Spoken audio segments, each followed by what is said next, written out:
tapi lo bisa bisa apa ya, berkembang dengan karakter. Walaupun lo dibully kan ada yang karakternya mati, ada anak yang karakternya mati, ada anaknya, tapi lo bisa menciptakan karakter lo sendiri gitu.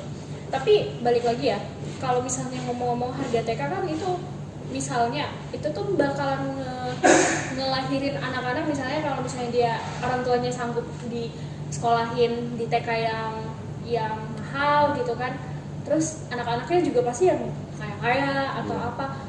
Terus gimana nih nasib anak-anak yang punya orang tua yang nggak punya pendapatannya nggak punya sebesar itu gitu? Ya kalau pendidikan sih bisa belajar dari mana aja sih. Tapi kalau orang tuanya nggak sanggup dalam menyekolahkan anaknya kayak TK gitu kan sekarang udah banyak kayak bantuan pemerintah. Ya manfaatin bantuan pemerintah. Dan satu lagi, kalau buat orang tua ya gue saranin sih, kalau pengen punya anak mikir-mikir dulu, jangan langsung punya anak. Oh gitu. Iya, karena kan banyak tuh sekarang tuh udah nikah punya anak bingung kan. Iya, mikir-mikir aja dulu. Mudah-mudahan nikah terus punya anak bingung. Nah, itu kan kesalahan dari orang tua kan, bukan kesalahan dari anaknya. Anak lahir itu kan dari tanggung Allah apa kan, bukan dari apa, itu kan karena kesalahan orang tua kan. Iya sih. Ya itu faktor dari orang tuanya sebenarnya, bukan faktor kalau di era kayak gini lu bayar anak lu buat pendidikan mahal, ya otomatis yang pendapat sama misalnya lu kan bayar gurunya itu aja sekolah kan, guru TK itu kan sekolah juga, iya.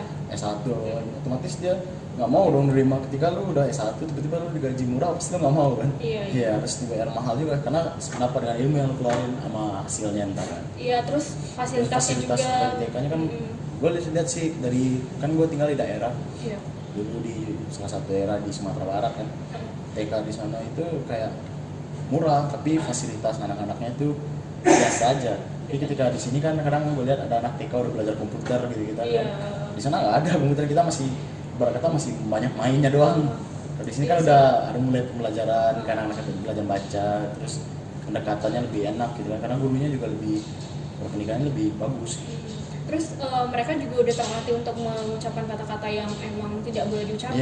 Ya, kalau di daerah-daerah kan fasilitas kadang kurang kan, kita kebanyakan masukin TK karena orang tua sibuk, ini dagang kan dulu kan, sama gue sibuk ya, anaknya masuk TK cuma buat main-main doang. Ya, karena fasilitas memang bayar murah, nggak semahal sekarang sih.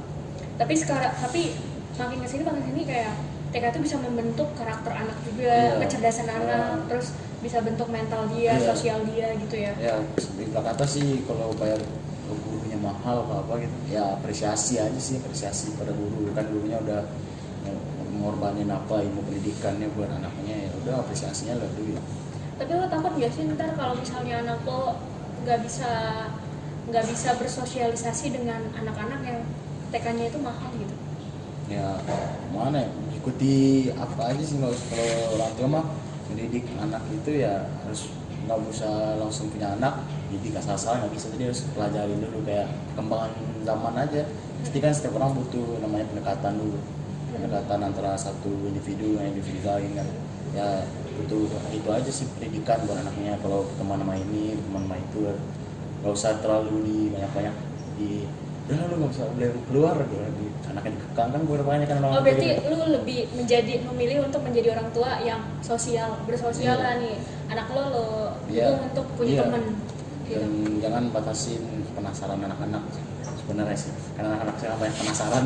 Nah itu gimana tuh maksudnya, jangan batasin penasaran anak-anak? Iya, gue sih kalau mau jadi orang tua, kalau anak gue ntar kayak misalnya mau nyobain hal-hal kayak rokok kan, ya udah gue kasih aja kan. Oh gitu. Ya kalau dia batuk pasti udah ngerasain, udah kayak kita waktu kecil jatuh darah ya udah berhenti.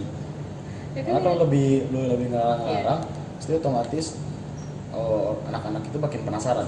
Gue juga dulu dilarang orang tua gini, gue makin penasaran.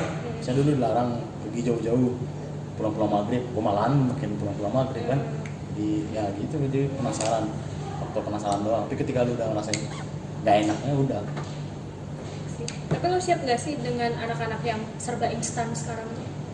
Ya siap. Kalau dulu kan kita masih diajarin untuk main sama sekolah, sama lingkungan rumah, main kelereng atau apa. Tapi lu siap nggak sih sama anak-anak yang sekarang serba instan, bermainnya kayak gini. Terus kan sekarang psikolog anaknya tuh kayak lebih berkembang gitu kan dengan kita yang dulu waktu kecil yang dulu mikirnya cuman ini kayak cuma main doang gini-gini. Nah sekarang anak-anak SD TK itu udah bisa cari duit gitu loh. Iya. Dari emak-emaknya atau apa itu tuh udah bisa cari duit. Nah lu gimana sih, ada worry ketakutan sendiri nggak sih? Ya pasti ada, karena namanya perkembangan teknologi pasti ada aja tuh yang bikin faktor yang satu rusak, yang satu ada benarnya gitu. Yang di satu sisi mungkin positifnya tuh anak-anak lebih cepat paham sama namanya perkembangan teknologi kan. Yang di sisi negatifnya pasti ada kayak ya hal-hal yang nggak sepantasnya dia tahu tapi tahu gitu. Iya, namanya itu. Namanya, jadi sebenarnya tuh kalau dia masuk TK, jadi dia makin sibuk dengan aktivitasnya sendiri. Dengan aktivitas yang positif ya, kenal ada warna. guru juga ngendel kan. Dan ketika dia pulang dari sekolahnya, kita orang tua juga pulang dari kerjanya juga misalnya gitu kan. Jadi kita pas di rumah kita bisa juga mantau, jadi otomatis 2 kali mantau. Kayak gue aja dulu waktu kecil TK tapi diajak dimasukin sama bokap gue ke sekolah musik, pulang dari TK main gitar, sekolah musik. Jadi ada aktivitas yang terus nggak berhenti. Dia nggak ada banyak, palingan malam ketemu sama orang tua, main-main bareng-bareng sama orang tua kan. Cerita. Iya. Jadi misi aktivitas anak lah sebenarnya. Iya sih. Jadi intinya kayak jadilah orang tua yang siap gitu ya. Biasanya ini tuh misalnya di tahun 2020 bakalan puluhan juta nih uang TK. Nggak tahu uang SD-nya berapa. Tapi ada yang bilang juga uang TK itu jauh lebih mahal daripada SD. Karena emang di situ investasi dan uang sekolah anak. Nggak tahu ya, dari pertama gue masuk TK sampai sekarang tuh nggak ada namanya TK negeri. Nah iya kan? TK negeri itu nggak ada. Mungkin pembenahan pemerintah aja sih, supaya mungkin beberapa tahun ke depan ada namanya TK negeri juga. Iya. Dan lebih jadi kayak kan? Jadi kayak pemerintah udah aware lah sama insan-insan penerus bangsa ini. Karena TK cuma swasta doang kan, TK ini lah iya sih, benar.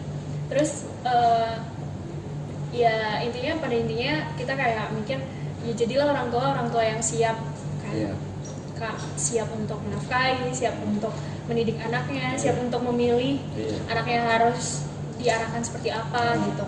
Karena terus jangan batasin anak, misalnya kan kayak anaknya hobi main bola, jangan orang tua ngelarang-larang, maksudnya biarin aja bakatnya sesuai dengan bakat dia sendiri. Dan itu ngelatih bakat tuh masih kecil sih. Iya. Karena sekarang itu butuhnya orang-orang berbakat malah malah orang-orang berbakat lebih cepat naik daripada orang-orang kayak lu harus belajar matematik terus. Iya benar. Karena anak-anak dia pintarnya di bidang lain, bukan itu. Jangan ngelarang-larang. Gue sih kalau punya anak, jika anak gue punya bakat itu ya gue masukin itu, walaupun itu faktornya ntar bakal ngerugiin apa enggak itu nggak tahu ya. Tahu kan nasibnya kan bukan kita. Iya sih. Jadi kayak ya udah bebasin aja anaknya sesuai bakatnya, sesuai hobinya juga. Terus jadilah orang tua yang siap dan orang tua yang pintar ya kali ya untuk ngemilah-milah anaknya. Misalnya anaknya itu punya bakat apa atau butuh apa gitu. Terus bangun juga mentalnya yang kuat gitu, karena mental itu butuh kan, yang paling dibutuhkan untuk anak-anak zaman sekarang gitu. Dimana dia ngadapin era yang berkembangnya besar saingan makin banyak. Kita aja bingung ini gimana sekarang makan pulang. Jadi kita itu bingung sekarang kayak beres kuliahnya aja kita nggak tahu gimana kan, atau terus sistem kuliah tuh ganti-ganti aja. Sistem kuliah berganti-ganti, sistem pelajaran berganti-ganti. Jadi kayak be a smart orang tua lah, be a smart parents gitu kan. Jadi jangan coba-coba juga teman-teman gitu kan. Maksudnya anak itu emang tanggungannya besar, tanggungannya banyak gitu. Terus ya itu tadi yang kita bahas, uang TK aja mahal gitu. Kita ada lagi yang sampai? Nggak ada ya? Oke, sekian dari kita teman-teman. Semoga obrolan ini bermanfaat, karena di Mind Behind semua orang bisa berasumsi, semua orang bisa beropini, semua orang bisa memiliki statementnya masing-masing. Jadi itulah kilasan balik dari kita, gimana kita menanggapin harga TK yang di tahun 2020 di Jakarta yang bakalan melunjak naik gitu. Jadi bagaimana kita harus menyikapi dan melihat dari sisi positifnya gitu. Teman-teman, terima kasih Depar. Sampai jumpa di konten selanjutnya. See you. Jangan lupa subscribe ya teman-teman.